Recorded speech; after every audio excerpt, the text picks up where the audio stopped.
नमस्ते बच्चों। हम आज पढ़ने जा रहे हैं हिंदी व्याकरण। हिंदी व्याकरण हम पढ़ने जा रहे हैं और इसका प्रसंग है भाषा, लिपि और व्याकरण।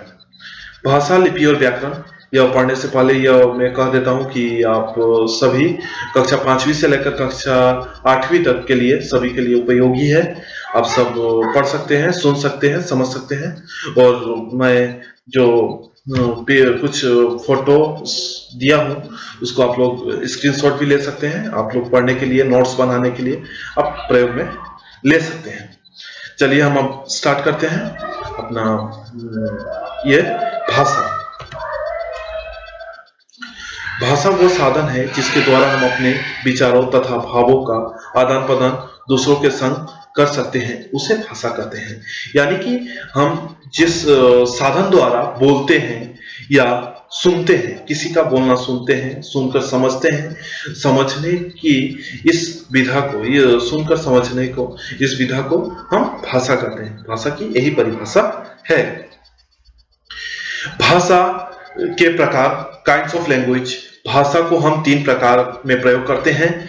लिखकर, मौखिक भाषा यानी कि बोलकर, ओरल लैंग्वेज। लिखकर यानी कि लिखित भाषा, रिटन लैंग्वेज। और सांकेतिक भाषा यानी कि म्यूट लैंग्वेज। संकेत के माध्यम से हम जिस भाषा का प्रयोग करते हैं उसे सांकेतिक भाषा कहते हैं। यहाँ पर हम चित्र के माध्यम से भी देख सकते हैं कि मौखिक भाषा जो 2 बच्चियां हैं वो अपने आप में वार्तालाप कर रही हैं, वो मौखिक भाषा है। एक बच्चा है जो लिख रहा है, कुछ लिख रहा है, वो है लिखित भाषा। और तीसरा है सांकेतिक भाषा, जो एक ट्रैफिक पुलिस कर्मचारी द्वारा ये ट्रैफिक के ये पर वो अपने संकेत के माध्यम से गाड़ियों पर नियंत्रण रख रहा है, यानी कि जान वाहन पर नियंत्रण रख रहा है। मौखिक भाषा बोलकर, ओरल लैंग्वेज। जब हम अपने विचारों को बोलकर प्रकट करते हैं तो वह मौखिक रूप कहलाता है। जैसे लता और रूपा बातें कर रही हैं। भाषा के इस रूप में ध्वनियों का प्रयोग होता है, यानी कि यहाँ पर हम ध्वनियों का प्रयोग कर रहे हैं। ध्वनि यहाँ पर वह साधन है जिसके द्वारा मौखिक भाषा को प्रयोग कर रहे हैं, यानी कि ध्वनि के माध्यम से ही इस भाषा का प्रयोग होता है। नेक्स्ट है हम लोग का जो दूसरा है वो है लिखित भाषा, लिखकर, रिटन लैंग्वेज। जब हम अपने विचारों को लिखकर प्रकट कर सकते हैं वह भाषा लिखित रूप कहलाता है। जैसे मोहन अपने पिताजी को पत्र लिख रहा है। भाषा में यहाँ पर कौन सा भाषा साधन का प्रयोग किया गया है? यहाँ पर हम लिखित यानी कि लिपि का साधन, लिखित भाषा का प्रयोग किया है। यहाँ पर साधन है लिपि, हम यानी कि लिखकर उसको प्रयोग कर रहे हैं। सांकेतिक भाषा, जो सांकेतिक भाषा है, जब हम अपने विचारों और भावों को संकेत के माध्यम से प्रकट करते हैं तो वह सांकेतिक भाषा है। जैसे किसी ट्रैफिक पुलिस कर्मचारी द्वारा संकेतों के माध्यम से यातायात को नियंत्रण करना आदि। यानी कि जिस प्रकार से ट्रैफिक कर्मचारी अपना यातायात को नियंत्रण करते हैं उसे सांकेतिक भाषा कहते हैं। आप लोग यदि चाहें तो ये सब हम रोक कर रख रहे हैं, आप लोग स्क्रीनशॉट भी ले सकते हैं, क्योंकि इससे आप लोग बाद में नोट्स वगैरह बना सकते हैं या याद करने में प्रयोग कर सकते हैं। अब आते हैं हम लोग भारतीय भाषा या भारत में बोली जाने वाली भाषा। भारत में अनेक भाषाएं बोली जाती हैं, यानी कि भाषाएं हैं, कुछ उपभाषाएं हैं जो बोली जाती हैं, यानी और दुनिया भर में भी अनेकों भाषाएं और उपभाषाएं बोली जाती हैं। परंतु यहाँ पर कुछ भाषा यानी कि हमारे भारत में कुछ भाषा को स्वीकार प्राप्त है ऑफिशियल लैंग्वेज के रूप में, यानी कि ये के रूप में कार्य करने के लिए कुछ भाषाओं का प्रयोग किया जाता है। जैसे कि यहाँ पर हम देखेंगे देखेंगे कि संसार भर में अनेकों भाषा बोली जाती है, जो मैंने अभी कहा आप लोगों को, बोली और लिखी जाती है। केवल भारत में ही कई भाषाएं बोली जाती हैं। मैंने जो जैसे कि कहा आप लोगों को कि कई ऐसे भाषाएं हैं जो भारत में बोली जाती हैं, या उसके कुछ उपभाषाएं हैं जो बोली जाती हैं, अनेकों ऐसी उपभाषाएं। इनमें से 22 भाषाओं भारतीय संविधान द्वारा स्वीकृत किया गया है, यानी कि स्वीकारित है, यानी कि स्वीकार किया गया है। ऐसे 22 भाषाएं हैं जो भारतीय संविधान द्वारा स्वीकार किया गया है।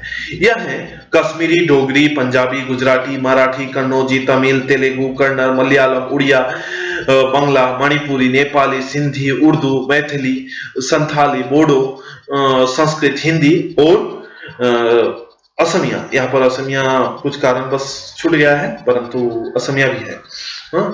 तो 14 सितंबर यहाँ पर हम देखते हैं कि जो हमारी हिंदी भाषा है, यह 14 सितंबर 1949 अंग्रेजी को भारत के संविधान में हिंदी भाषा की हिंदी भाषा को राष्ट्रभाषा घोषित किया गया। हिंदी भाषा की नहीं, वो होगा राष्ट्रभाषा घोषित किया गया। यानी कि यहाँ पर हम देखते हैं कि राष्ट्रभाषा के रूप में घोषित किया गया, और अभी भी राजभाषा के रूप में भी अभी प्रयोग होता है। पूर्णतः रूप से अभी भी स्वीकृति नहीं है राष्ट्रभाषा के रूप में, परंतु अभी भी राष्ट्रभाषा के रूप में मूल रूप से हिंदी ही है। और जिस दिन इसको स्वीकृति मिली थी, इसी दिन को धरते हुए, यानी कि इसी तारीख को हम देखते हैं 14 सितंबर प्रतिवर्ष हम हिंदी दिवस के रूप में मनाते हैं या मनाया जाता है।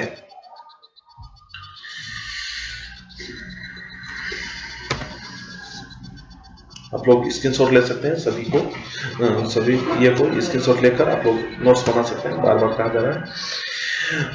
लिपि, अभी हम पढ़ेंगे लिपि।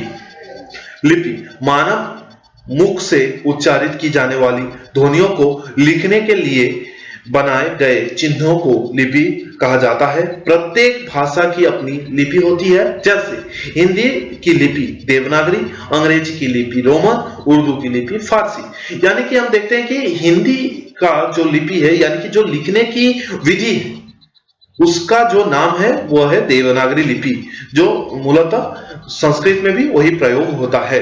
देवनागरी लिपि संस्कृत में भी, संस्कृत का भी लिपि देवनागरी लिपि ही है। तो हम संस्कृत में देवनागरी लिपि प्रयोग करते हैं। उसके पश्चात हम देखेंगे व्याकरण। व्याकरण से हमें भाषा के नियमों की जानकारी होती है। भाषा के शुद्ध रूप से बोलने के लिए शुद्ध रूप से बोलने के लिए बनाए गए हैं, व्याकरण को बनाए गए हैं। इन्हीं नियमों और विद्या को व्याकरण कहते हैं। इसी नियम और विधि को व्याकरण कहते हैं। अतः व्याकरण के माध्यम से हम शुद्ध रूप से बोल सकते हैं, शुद्ध रूप से लिख सकते हैं और समझ सकते हैं। यानी कि हम शुद्ध रूप से बोल सकते हैं, लिख सकते हैं, समझ सकते हैं। इसके लिए हमें जिस विधि का प्रयोग करते हैं उसे ही व्याकरण कहते हैं। हर एक भाषा का अपना अपना व्याकरण होता है, और व्याकरण द्वारा ही हम भाषा को शुद्ध रूप से बोल सकते हैं। व्याकरण वो शास्त्र है, जैसे कि हमने बचपन में पढ़ा था, वो अभी मुझे याद हो गया है। जैसे कि व्याकरण वो शास्त्र है जो वो किसी भाषा के प्रयोग संबंधी नियमों का जानकारी देता है, उसे ही व्याकरण कहते हैं। चलिए, तो आप लोग अभी समझे होंगे व्याकरण क्या है, लिपि क्या है, भाषा क्या है। तो हम यहाँ पर क्या क्या पढ़े हैं अभी तक, क्या क्या पढ़े, हम क्या क्या जान सके, उसके विषय में देख लेंगे। विचार का आदान प्रदान का साधन भाषा कहलाता है। भाषा के 3 प्रकार हैं, मौखिक, लिखित और तथा सांकेतिक। भाषा के लिए प्रयुक्त चिन्हों को लिपि कहा जाता है। किसी भाषा को शुद्ध रूप से प्रयोग करने का ज्ञान व्याकरण द्वारा होता है। हम व्याकरण द्वारा ही हमें वो भाषा को शुद्ध रूप से बोलने का ज्ञान होता है। उसके बाद कुछ प्रश्न देखेंगे कि जो साधारण प्रश्न है, भाषा क्या है, जो मैंने पहले ही बोला, यानी कि भाषा की परिभाषा आपको याद करना है, उसके कितने रूप हैं वो सब याद करना है, मतलब अपने आप लिखना है। ये लोग अपने आप तैयारी कीजिए, आप लोग लिखिए, कोई एक कॉपी में लीजिए, लिखिए और मुझे भेज सकते हैं।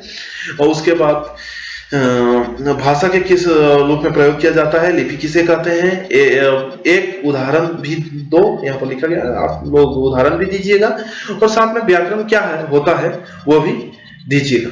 धन्यवाद। आप लोग घर पे सुरक्षित रहें, घर पे रहें और घर पे रहें, स्वस्थ रहें, यही मैं बोलूंगा इस